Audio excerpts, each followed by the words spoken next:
Simple and strategy generally aren't two things I'd expect to find together, but I can't think of another way to describe the sort of RPG that Langrisser is.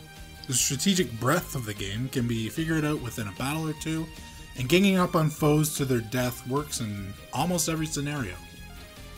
Effectively, you have types like infantry or cavalry that have distinct weaknesses and strengths, such as cavalry being weak against spearmen or sky knights being able to fly over terrain. Leaders recruit a small group of soldiers, automatically heal their recruits if they're next to them, and can cast abilities. For a game from the Super Nintendo era, it feels like it's right in the middle in terms of complexity, having less depth than Ogre Battle or Final Fantasy Tactics, and being closest to Fire Emblem in terms of gameplay. Even for an SRPG though, simple does not mean bad, and as a remake it feels like it does it right. It includes both remastered music and the original soundtrack, which could easily pass for being from Mega Man and quickly endeared itself to me. It also includes modern maps and portrait art style, as well as modernized versions of the old map and portrait art style. Personally, I prefer the 90s style art for its resemblance to Lotus War, but it does have to be noted that this is not actually what the maps or art looked like in the original game. You can change the map and art separately, so if you want to use modern looking maps and remastered classic style portraits, that is possible.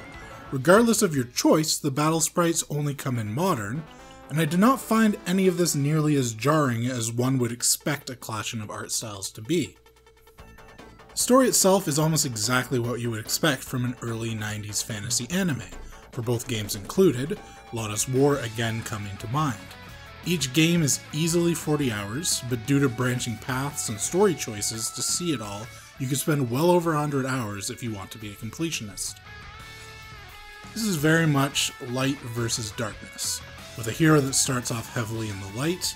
At least in the early stages before any choices can be made, do not expect deep character growth or surprising twists, and a complex political backdrop.